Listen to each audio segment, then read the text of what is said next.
Com a Alemanha nazista marchando rumo à guerra total, os líderes do Terceiro Reich sentem a pressão.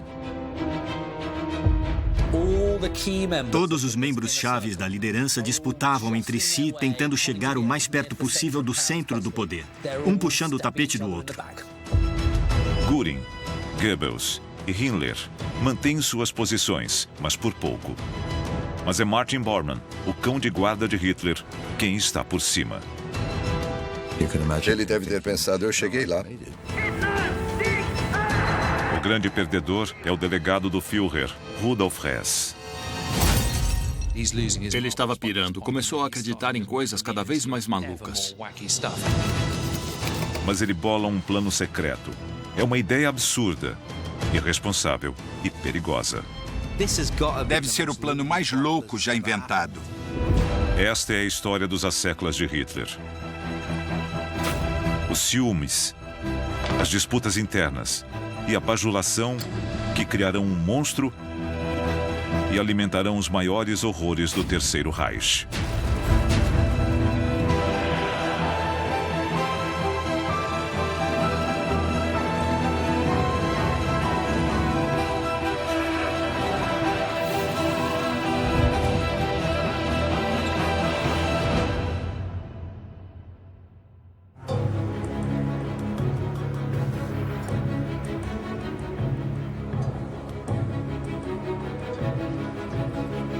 O alto escalão do Partido Nazista assume seu lugar no pódio do Reichstag. Entre eles, o ministro da Aeronáutica, Hermann Göring, e o veterano do partido, Rudolf Hess. Göring recuperou a admiração de Hitler após a conquista da Áustria e da Tchecoslováquia, sem que um tiro fosse disparado.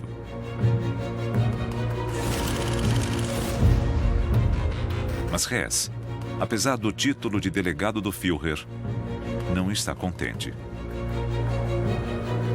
Eles vieram assistir a um discurso de seu líder ao povo alemão e sabem que o futuro deles depende de seus planos. Hitler estava quase no auge do poder. Ele controlava tudo. O clima devia ser eletrizante. Os membros chaves da cúpula estavam esperando por ele, pelo discurso mais importante que ele já fizera.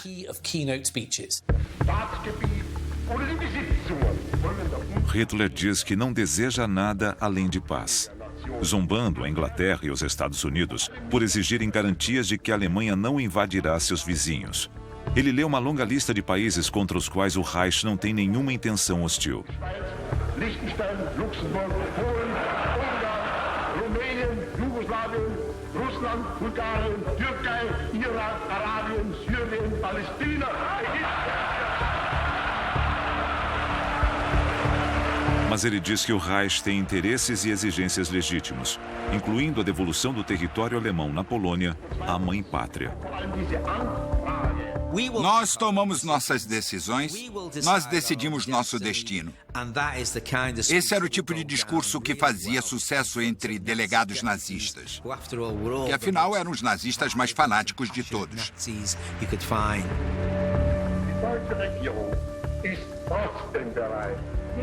Hitler alega que a Alemanha é uma vítima inocente da agressão estrangeira, especialmente da Polônia. O discurso foi um apelo ao povo alemão. Essa é a questão. Se houver uma guerra, que seja, mas nós temos a razão. Muito convincente, apesar de ser mentira. Nem todos concordam com a visão de Hitler. O velho herói de guerra Göring teme que seu Führer esteja dando um passo maior do que a perna. Mas é Rudolf Hess quem tem o pior pressentimento. Hess era um anglófilo. Ele entendia a força da Inglaterra especialmente, mas também da França e dos Estados Unidos. E achava que a Alemanha não devia forçar a situação com a Polônia. Hess conhece Hitler bem o bastante para entender que, embora o Führer fale sobre paz, está se preparando para a guerra. Ele pensou, isso vai acabar mal. Vamos entrar na guerra errada. Em vez de enfrentar a Polônia e a União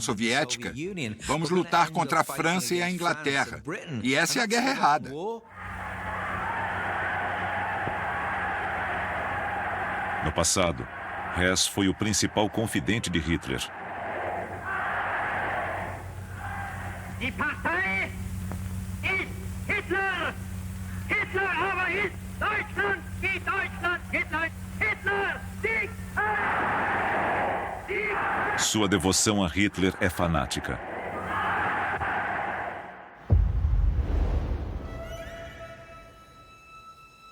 Mas após anos de dedicação inabalável, de todos os cortesãos de Hitler, ele se sente o menos capaz de influenciar os eventos. Ele não tinha mais a confiança de Hitler que certamente ele tivera no passado. E ele levou essa diminuição de prestígio para o lado pessoal. E embora os dois homens tenham muito em comum, as obsessões de Hess começam a irritar Hitler.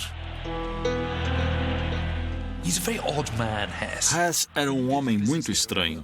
Quando ia visitar Hitler no Berghof, ele levava sua própria comida. Hitler ficava ofendido. Isso era muito rude. Hess tem bons motivos para estar paranoico. Até sua própria equipe conspira contra ele. 6 anos antes, Martin Bormann, um burocrata do Partido Nazista, impressionou Hess com sua eficiência discreta e foi transferido para seu gabinete pessoal. Mas, desde então, o ambicioso Bormann se aproximou gradualmente de Hitler e nunca perde a chance de sabotar Hess.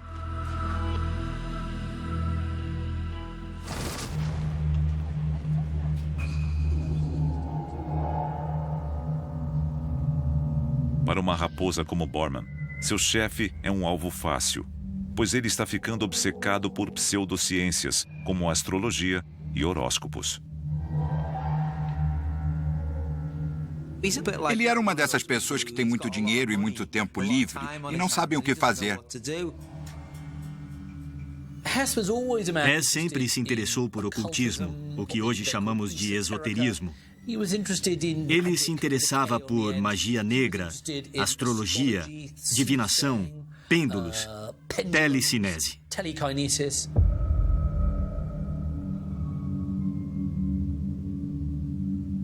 Não por acaso, o delegado do Führer torna-se motivo de chacota da sua própria equipe.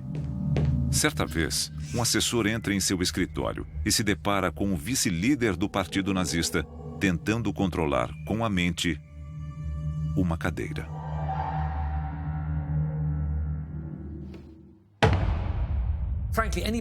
Qualquer um que ache possível impedir que uma cadeira tombe usando a mente não é a pessoa mais estável.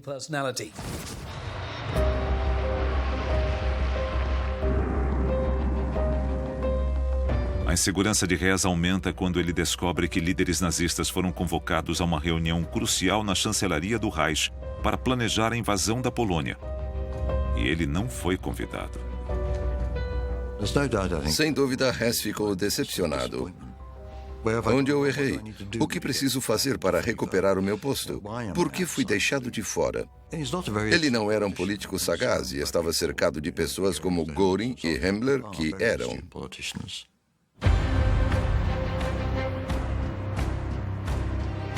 Mas apesar de sua instabilidade, Hess tem razão ao se preocupar com a guerra total na Europa. E não está sozinho. Os preparativos para a invasão da Polônia continuam. E Hermann Göring também está ansioso. Ele sabe que Hitler está de olho na Rússia comunista e a Polônia é apenas um degrau rumo ao seu grande objetivo. Göring tinha contatos na Inglaterra. Por isso, ele achava, bem mais do que Hitler, que uma invasão ao leste levaria ao envolvimento do Reino Unido, mergulhando a Alemanha numa guerra de 2 frentes, uma ocidental e uma oriental, e que eles não venceriam uma guerra como essa. E isso explica sua hesitação em 1939.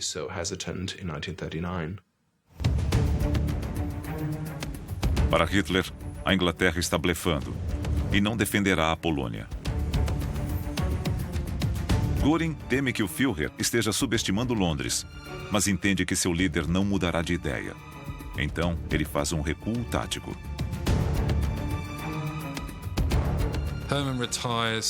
Hermann se esconde em suas terras para se distanciar da decisão caso fosse um desastre. E também para preservar seu relacionamento com Hitler. Ele não queria se tornar uma pedra no sapato de Hitler.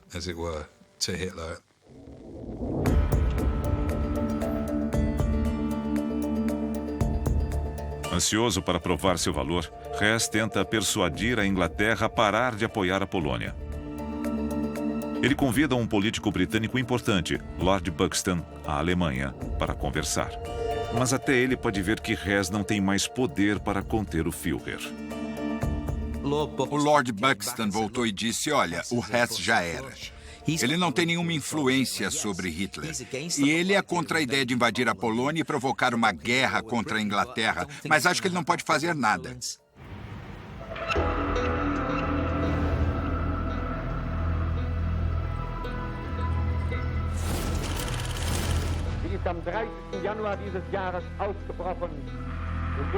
Joseph Goebbels, o respeitado ministro da propaganda de Hitler, não tem reservas quanto a entrar em guerra e oferece um pretexto para a invasão da Polônia.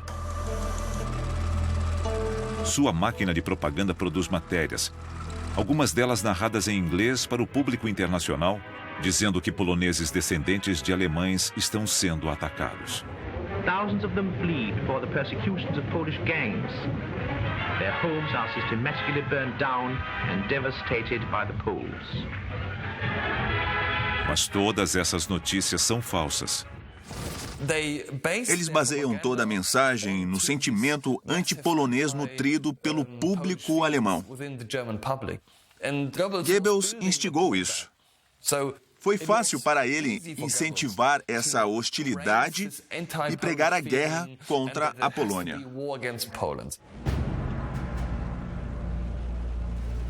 Então a propaganda passa a culpar o governo polonês por organizar os ataques aos alemães em seu território. Hundreds of thousands of worn-out, distressed and panic-stricken people pour daily into the German refugee camps. Havia boatos de brutalidade, execuções, confisco de propriedade, de famílias alemãs expulsas de suas casas, sofrendo abuso, perdendo direitos, sendo discriminadas e perseguidas. Era tudo mentira, mas era muito convincente. O público alemão começou a acreditar nessa propaganda porque não tinha acesso a outro ponto de vista. Goebbels tinha um monopólio das opiniões.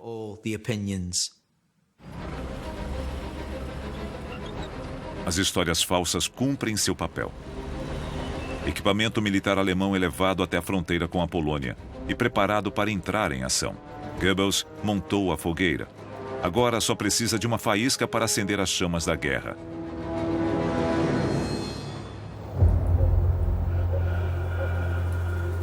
E eles logo a conseguem.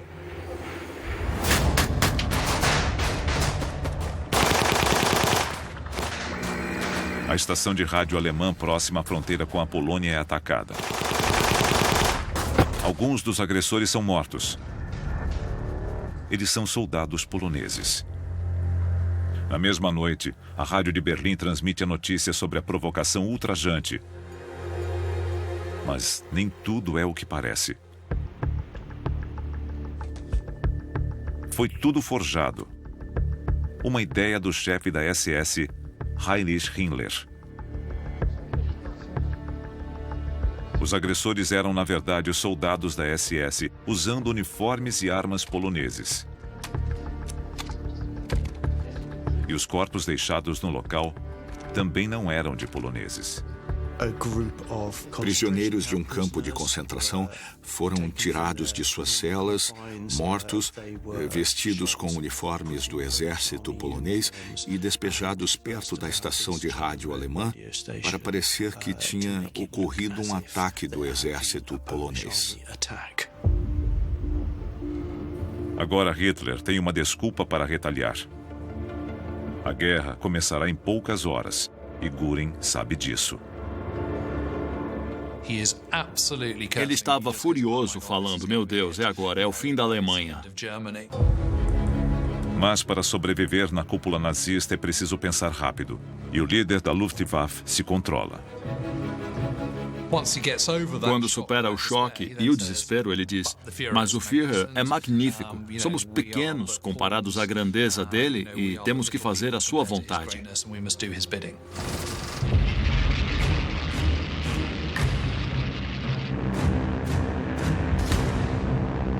A alvorada de 1º de setembro de 1939, o ponto sem volta do conflito mais letal da história humana. A Luftwaffe de Göring inicia a Segunda Guerra Mundial, bombardeando alvos civis na Polônia.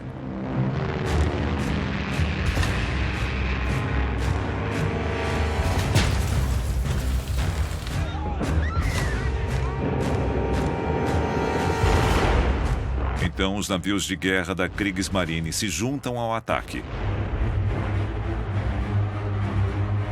E a Wehrmacht atravessa a fronteira.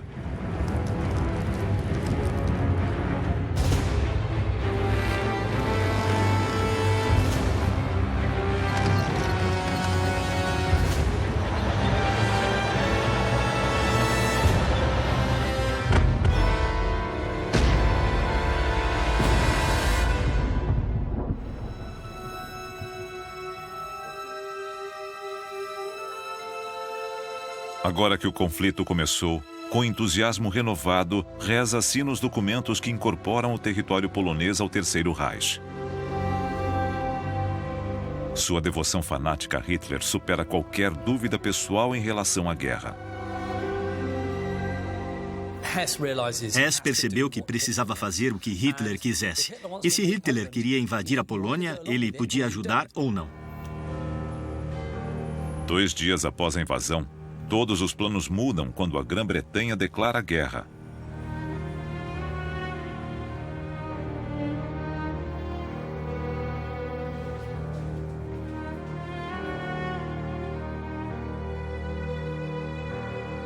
A previsão de Göring, ignorada por Hitler, se realizou. Ouviram Göring murmurar: se perdemos a guerra, que Deus tenha piedade de nós. Por outro lado, ele sabia que não era o momento de desafiar Hitler e que Hitler certamente não gostaria de ouvir. Eu avisei. Então, apesar de suas reservas, ele decidiu que precisava aceitar e ajudar Hitler.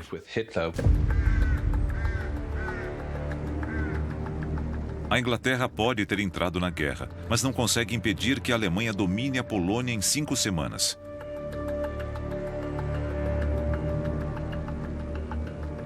Göring é o herói do momento.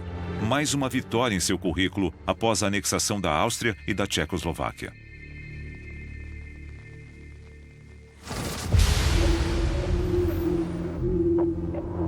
Agora, Heinrich Himmler busca os holofotes.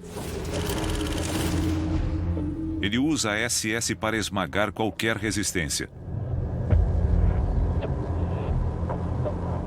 Mas eles vão além, perseguindo e atacando judeus e outros indesejáveis. É mais um passo rumo ao que ficará conhecido como o Holocausto.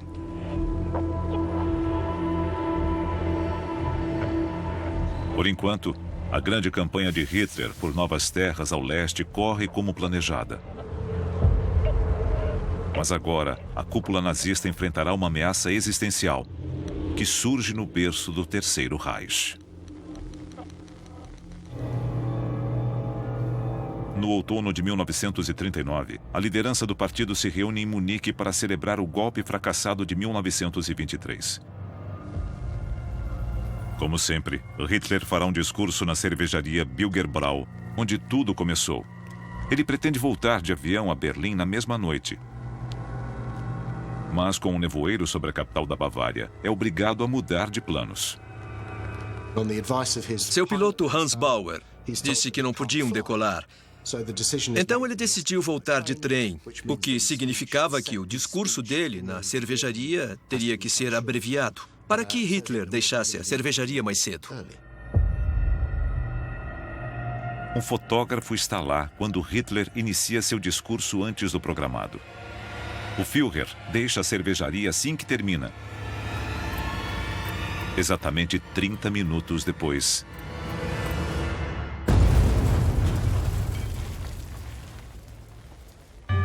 A bomba foi plantada exatamente atrás de onde Hitler estaria. 8 pessoas são mortas e muitas outras feridas. Ela derrubou a coluna principal e o telhado desabou. O salão ficou em ruínas. E houve o caos. Se não tivesse ido embora meia hora antes do planejado, é difícil imaginar que ele não teria morrido. A vida de Hitler foi salva em 1939 pelo mau tempo. É uma daquelas possibilidades bizarras. E é incrível como sabemos pouco até hoje.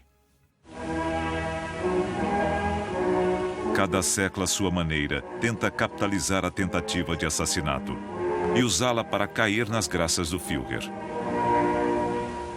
Hess organiza uma elaborada cerimônia em homenagem aos mártires. E, é claro, para celebrar a sobrevivência milagrosa de Hitler.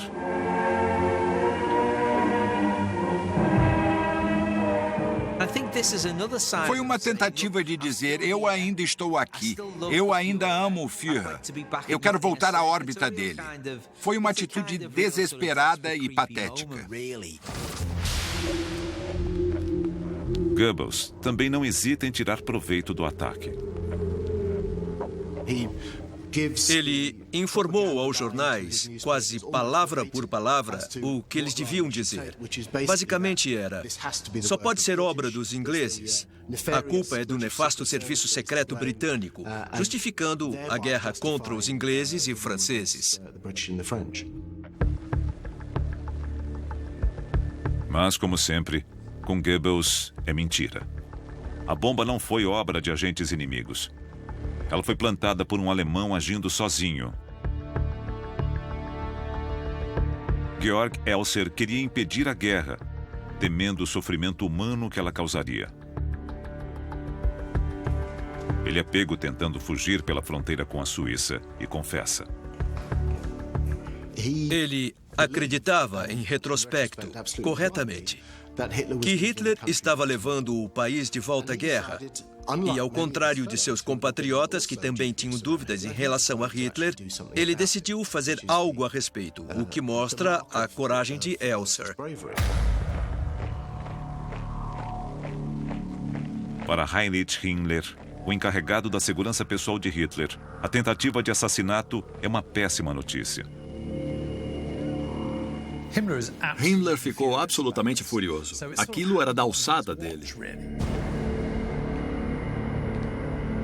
E, de acordo com o chefe da Gestapo local, Himmler não hesita em descontar sua frustração no prisioneiro. Himmler assumiu parte do interrogatório e espancou aquele sujeito. Ele se sentia humilhado e talvez quisesse provar o seu próprio valor e provar que era tão grande e forte quanto muitos de seus rivais. Eu quero garantir que esse cara sofra. Mexeu com o Führer, mexeu comigo.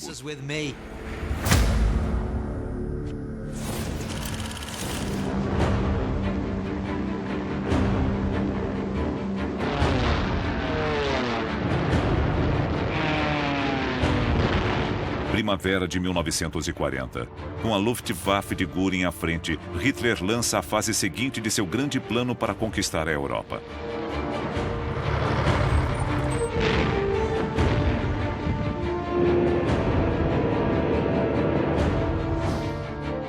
Primeiro, as tropas alemãs ocupam a Dinamarca e a Noruega.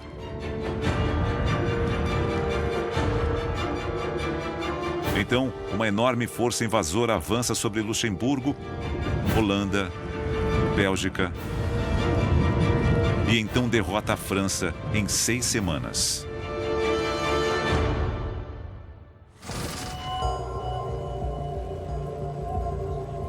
As forças britânicas no norte da França são esmagadas pela velocidade da Blitzkrieg alemã. Elas são empurradas para a costa e resgatadas nas praias de Dunkerque. Göring tem certeza de que poderá acabar com a Inglaterra quando chegar a hora.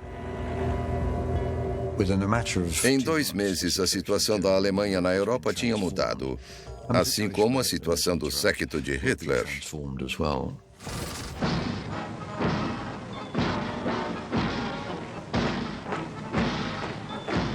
A conquista da França marca o apogeu do sucesso militar do Terceiro Reich.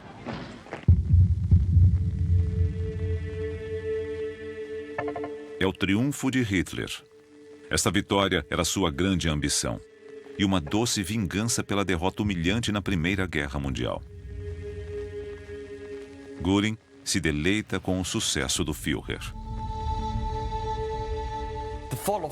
Com a queda da França, Göring atingia o auge da sua carreira. Ele garantiu a sua posição no topo da pirâmide. Recém-promovido a Reichsmarschall, o posto mais alto das Forças Armadas, Göring parte para o Louvre, em Paris, e se recompensa com os espólios de guerra. Hermann ou um de seus compradores olhavam tudo e diziam: ponham no trem de volta à Alemanha. Foi um roubo descarado, basicamente. A escala da pilhagem de Göring só será revelada no fim da guerra, quando seu tesouro for descoberto pelos aliados, escondido na Alemanha. Os favoritos da cúpula, Bormann e Goebbels, também estão em Paris prosperando à sombra de Hitler. Goebbels organiza a sessão de fotos perfeita para o heróico conquistador.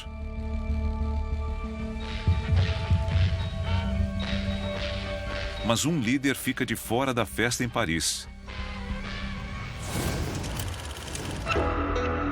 O delegado do Führer. Isso nos diz que a influência de Hess estava descendo a ladeira. Ele não tinha o mesmo acesso a Hitler. Pessoas mais espertas, mais maquiavélicas, de quem Hitler gostava mais, estavam se aproximando dele. Um daqueles sempre ao lado de Hitler é Albert Speer. Antes, um membro júnior da equipe de Hess, mas agora o arquiteto-chefe do Reich. Aos poucos, ele assume o papel de confidente de Hitler e seus diários registram a queda de Hess. Hitler me disse após uma conversa de muitas horas com Hess. Com Hess, toda conversa se torna um martírio insuportável. Ele sempre me procura com assuntos desagradáveis e não deixa para lá. Então temos evidências de pessoas próximas a Hitler de que Hess estava, como dizer, vou ser bem claro, deixando Hitler maluco. E acho que era verdade, no caso de Hess. E revela que Hess estava se tornando um incômodo.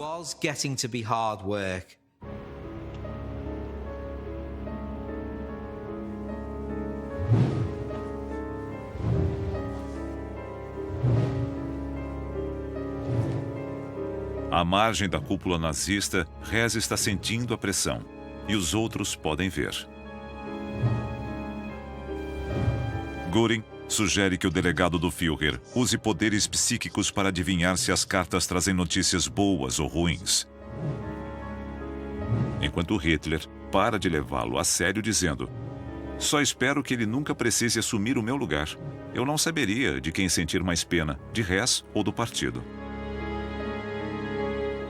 Hitler estava travando uma guerra. Essa era sua prioridade. Ele não estava interessado nas preocupações de Hess com disputas partidárias.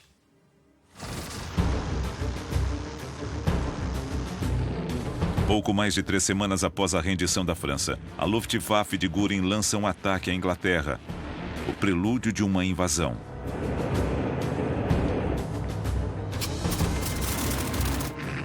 A batalha pela Inglaterra já começou. Mas é quando a maré da guerra começa a virar. The battle is fought above the clouds, but this is how it ends. Another. And another. 169 in one day.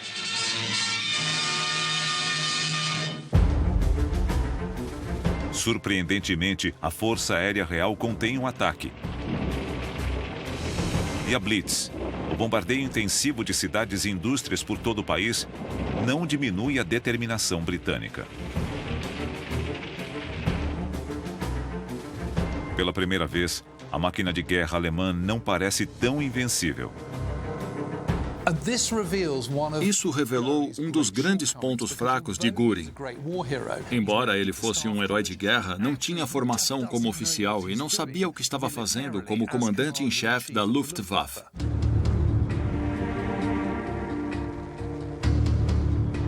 O fracasso de Göring em esmagar a Inglaterra com bombas faz com que a invasão seja adiada. A reputação do comandante da Luftwaffe ganha uma nova mancha. Sua sorte pode estar acabando. Enquanto isso, Hess renova sua determinação. Ele começa a bolar um plano secreto, uma chance de se redimir com a ajuda de uma habilidade que aprendeu há muitos anos.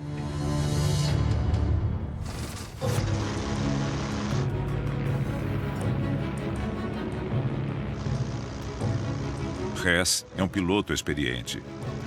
Ele pilotou biplanos na Primeira Guerra Mundial. Agora, ele se familiariza com um protótipo do novo Messerschmitt, alegando estar testando suas capacidades. Normalmente, o 110 conta com 2 pilotos, mas Hess o modificou para poder voar sozinho. E ele instala tanques de combustível extras para aumentar sua autonomia.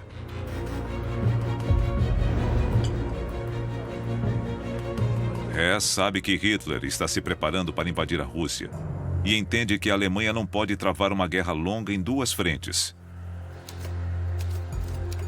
Seu plano absurdo é agir pelas costas do Führer, voar até a Inglaterra e tentar se reunir com um contato influente que, ele espera, pode apresentá-lo a Winston Churchill. Seu objetivo: convencer os ingleses a proporem a paz. Ele sabia que, se conseguisse firmar a paz com a Inglaterra, isso agradaria a Hitler. Aqui, meu Führer, eu lhe trago a paz com a Grã-Bretanha. E isso também o levaria, em um piscar de olhos, de volta à cúpula do partido.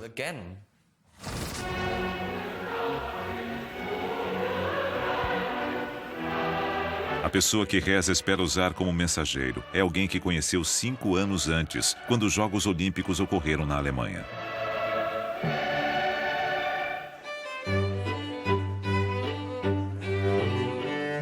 Nos bastidores, os líderes nazistas deram festas luxuosas para os dignatários estrangeiros. Em uma delas, Hess teria sido apresentado a um conhecido aristocrata escocês. Ele afirmou ter conhecido o Duque de Hamilton em um desses banquetes. E eles teriam criado um laço que Hess usaria no futuro. Como Hess, o Duque de Hamilton é um excelente piloto. Na verdade, ele é famoso no mundo da aviação por ser a primeira pessoa a sobrevoar o Monte Everest com um biplano.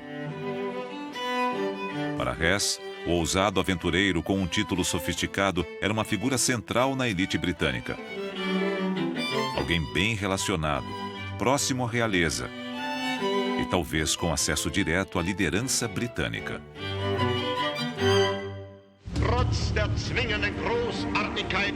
Agora, 5 anos depois, Hess planeja retomar o contato. Ele voará até a propriedade do Duque de Hamilton, na Escócia, e pedirá para ser apresentado a Churchill. Encorajado por todas essas ideias de destino, Nostradamus e astrologia,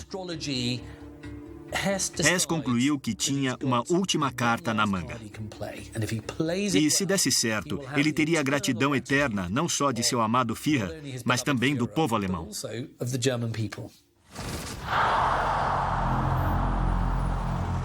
No início de maio, Hess visita o Führer na chancelaria do Reich. Será a última reunião deles. Hess não revela sobre o que eles conversaram, um fato que dará origem a uma teoria da conspiração. Talvez Hitler saiba do plano, mas ela não é convincente. Não existe nenhuma evidência de que Hitler sabia sobre o plano de Hess. A evidência que nós temos mostra que Hitler ficou totalmente surpreso. Para mim, tudo indica que Hitler não sabia que Hess planejava voar até a Escócia e negociar a paz com a Inglaterra.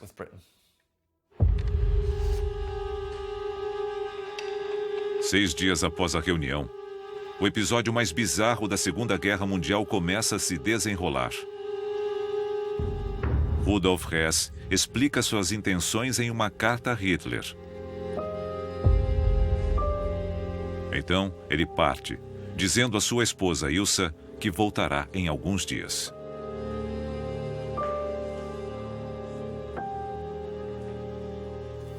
Em 10 de maio, Hess faz sua última jogada. É um lance de um homem desesperado.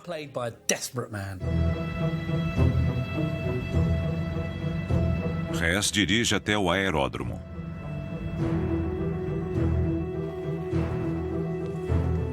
Ele pede a seu secretário que entregue a carta a Hitler em mãos no dia seguinte.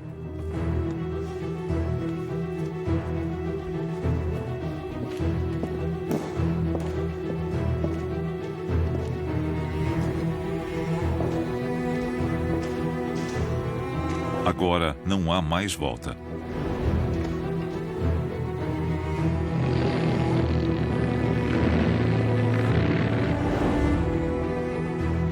Hess atravessa a Alemanha e o Mar do Norte em direção à Escócia.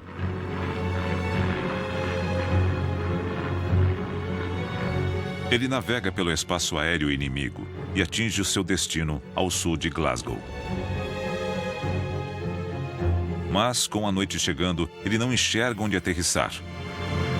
E decide que não tem alternativa, a não ser se ejetar.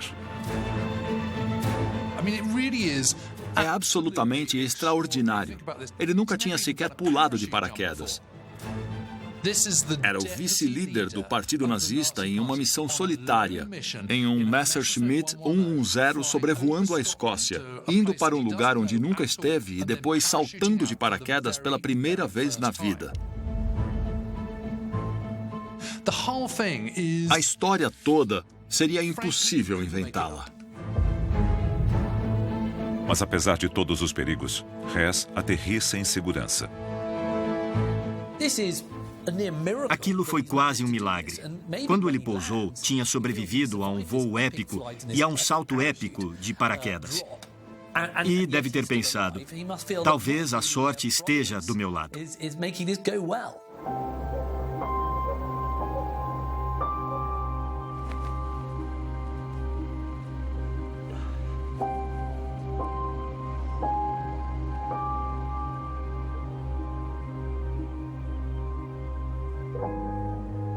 Após ouvir a queda do avião, um camponês vai investigar.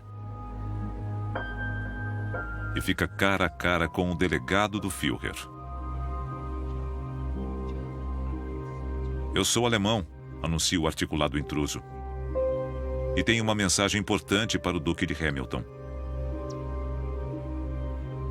Então, o guarda da fazenda local chega à cena. Então as coisas ficaram engraçadas.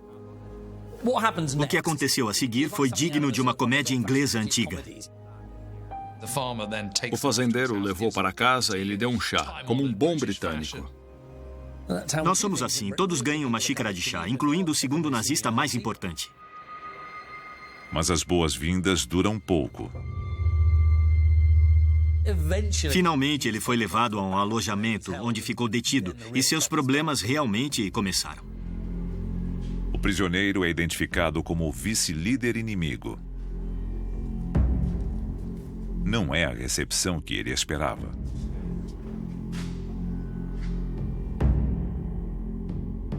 Hess estava delirando, enxergando o sistema político britânico de forma quase feudal. Como se duques, barões e etc. ainda tivessem muita influência política. Na verdade, não tinham. Ele achava que seria levado de limusine para jantar com Winston Churchill. E eles teriam discussões de alto nível. Era uma ideia absurda e ilustra o quanto Hess tinha se distanciado da realidade.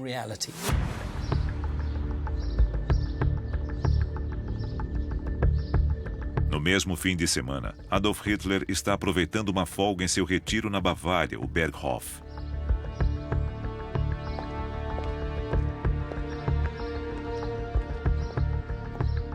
Na manhã de domingo, por volta do horário em que Hess é identificado na Escócia, seu secretário chega com uma carta importante para o Führer.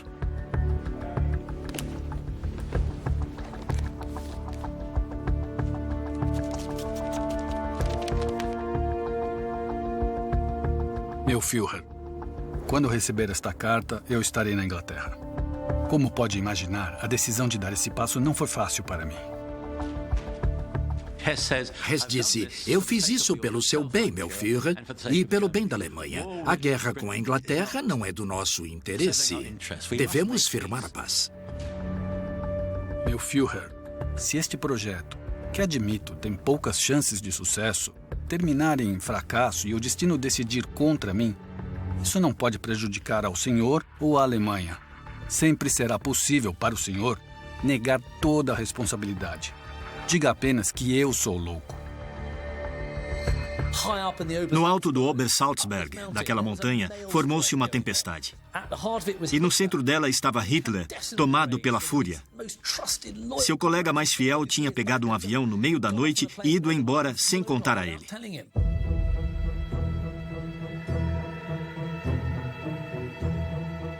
A liderança é reunida. Bormann não tem respostas para as perguntas furiosas de Hitler. Como Hess podia ter partido sem que ninguém soubesse? Por que ninguém o impediu? Ele fica em situação delicada por ainda ser nominalmente um assessor de Hess. Sua ligação com o traidor o prejudicará? O controlador perdeu o controle. O que acontece agora? Na liderança nazista, surge a questão de como apresentar isso ao público. Então, Martin Bormann liga para Joseph Goebbels e ele responde: em algumas situações, a propaganda não tem as respostas. E esta é uma delas. Rudolf Hess perdeu a cabeça.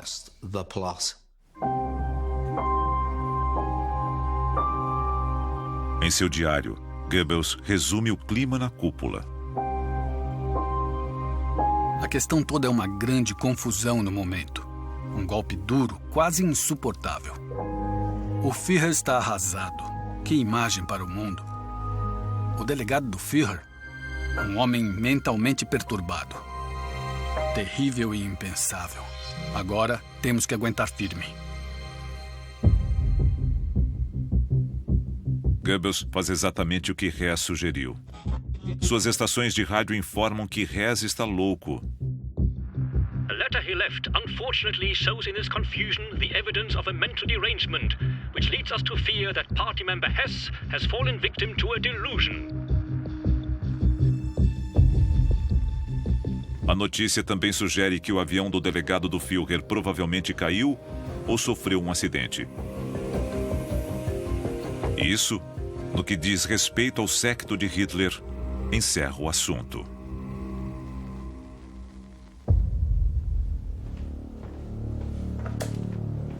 Hess deixa de existir.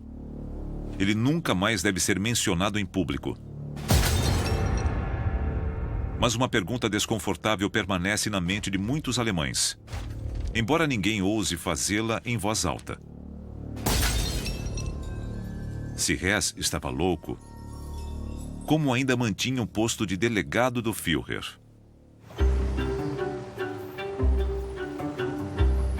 Precisamente 4 horas após o boletim urgente da rádio alemã, a BBC transmite este anúncio surpreendente. Here is the news from London. Rudolf Hess, Hitler's deputy, has flown from Germany and landed in Scotland by parachute. Os cinejornais exploram ao máximo os eventos bizarros. A chegada inesperada de Hess à Escócia é um momento de leveza durante os dias sombrios da Blitz. His name is David McClegg. He works on a farm not far from Glasgow. He saw Rudolf Hess coming down in the darkness by parachute. Yes, I'm the man that captured Rudolf Hess. Os ingleses trataram como uma grande piada. I went over to the farm and the only weapon I could find was a pitchfork. Que história é essa? Não pode ser verdade. The man refused tea and would only have a drink of water. Churchill não deu nenhuma importância. A imprensa britânica tratou como uma enorme piada. O que está acontecendo aqui?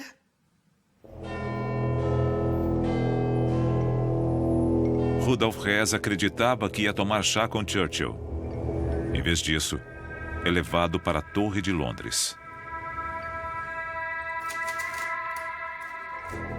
A alternativa mais sábia, Hess diz aos seus interrogadores, é a Inglaterra aproveitar esta chance de firmar a paz com Hitler e fazer uma aliança contra a Rússia soviética.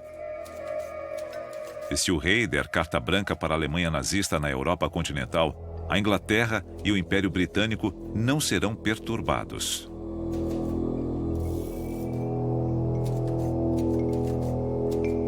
Os interrogadores não conseguem decidir se Hess está delirando ou se fazendo de louco. E sua chegada à Inglaterra coincidiu com um dos piores ataques aéreos da Blitz, no qual 12 mil pessoas morreram. Winston Churchill não tem nenhuma intenção de negociar a paz. Então foi uma grande catástrofe de todos os pontos de vista, para Hess, para Hitler, para Goebbels ou para qualquer um na Alemanha nazista. No Berghof, Bormann quer preencher a vaga aberta e começa a se distanciar imediatamente de seu antigo chefe. Ele manda interrogar a esposa de Hess, Ilsa, e ameaça despejá-la da casa da família. Mas ela recorre a Eva Braun, e Hitler acredita que ela não estava ciente do plano. Em dias mais felizes, Bormann batizou 2 de seus filhos como Rudolf e Ilsa em homenagem a seus padrinhos. Agora, ele entra na justiça para mudar seus nomes. Em dias, quando a tempestade se acalma, a lealdade de Bormann é recompensada. Hitler extingue o posto de delegado do Führer e, apesar dos protestos de Göring e Goebbels, nomeia Bormann chefe da chancelaria, seu assessor mais próximo e guardião das chaves do poder.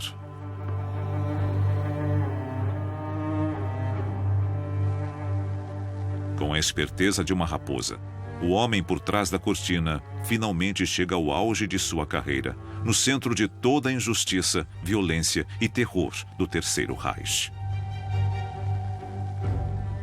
Ele deve ter pensado, eu cheguei lá. Hess é o passado. Eu tenho tudo pela frente. Então se sentou, pôs os pés na mesa e puxou um cinzeiro para fumar. Podemos imaginar que para Bormann foi um momento especial. Na Inglaterra, Hess é transferido para um esconderijo nos arredores de Londres. Hess ficou detido e deve ter se sentido um fracasso. E ainda mais solitário do que se sentia no Terceiro Reich. Ele devia saber que seu futuro era incerto e que devia estar sendo vilipendiado não só pela cúpula do partido, mas por todo o mundo. Estava fora do jogo.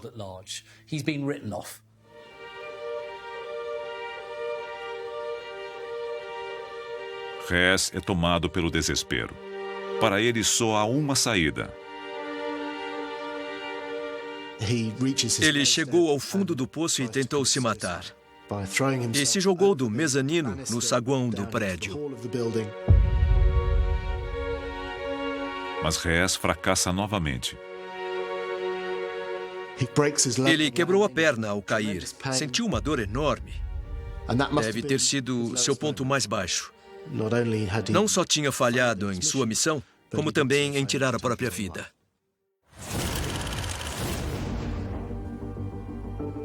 Rudolf Hess passará o resto da vida atrás das grades. Ele abre seu coração em cartas para sua família e amigos. Meus caros, não podem imaginar como estou pensando em vocês. Meus pensamentos estão também com o Führer e com toda a nação. Algum dia voltarei para casa. Anseio isso com prazer. É verdade, não realizei nada. Não consegui impedir a loucura da guerra, nem evitar o que previ. Mas fico feliz em pensar que tentei. Por um lado, podemos simpatizar com o que ele escreveu. Ele parecia um homem que desejava a paz mais do que a guerra. E de todos os membros da cúpula, ele parecia o menos belicoso. Mas não devemos ser muito gentis com Hess. Ele ajudou a divulgar e a levar ao poder um dos regimes mais cruéis que o mundo já viu.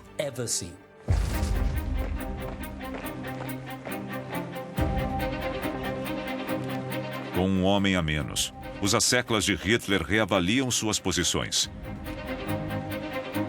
Göring parece vulnerável, enquanto Goebbels e Himmler se mantêm estáveis. E Bormann está deixando seus rivais para trás. Mas com o avanço da guerra, as disputas no círculo próximo a Hitler se tornarão ainda mais intensas.